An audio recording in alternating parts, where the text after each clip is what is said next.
Okay, thank you. You said that you were working on Cold War microwave technology. Yeah,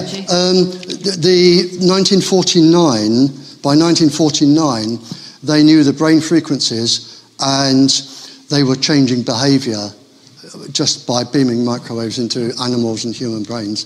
The only organizations I know are the Soviets, the CIA. We worked with them. Sorry. Hi. Thank you for the evening. That's my pleasure. The presentation. Thank you. I just wondered, is there any truth in the idea that this is also not just about money, but a weapon of war and an idea of depopulation, which is their intent?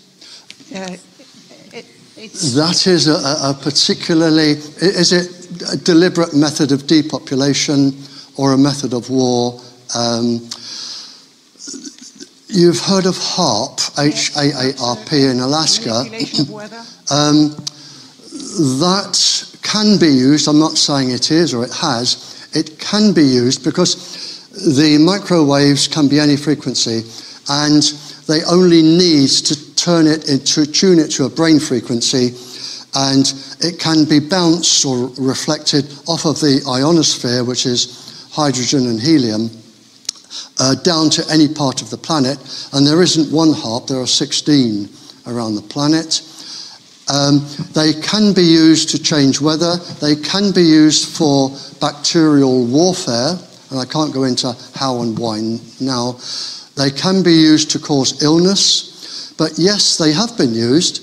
The Soviets microwaved the Americans. Recently, in one country, the American embassy was microwaved. Cuba, yep. We microwaved the Catholics in Northern Ireland. The Americans microwaved the ladies at Greenham Common to give them cancer and make them sick. But now, and I'm not going to mention the country or the countries, and why I like this is because I would like this to go out and I would like people to take notice in these countries. But I know one country from my travels where there is a very heavy, I think there are about 2 million Muslim populations, density of Muslims, and the concentration of towers is within there. There are other areas of the planet where the extremely wealthy, and I'm not trying to start a civil war here, but they are exempt microwaves in their areas.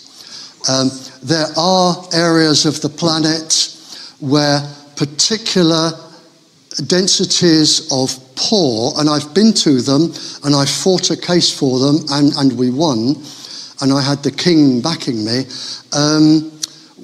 where the transmitters were always put in the poorest, densest areas. So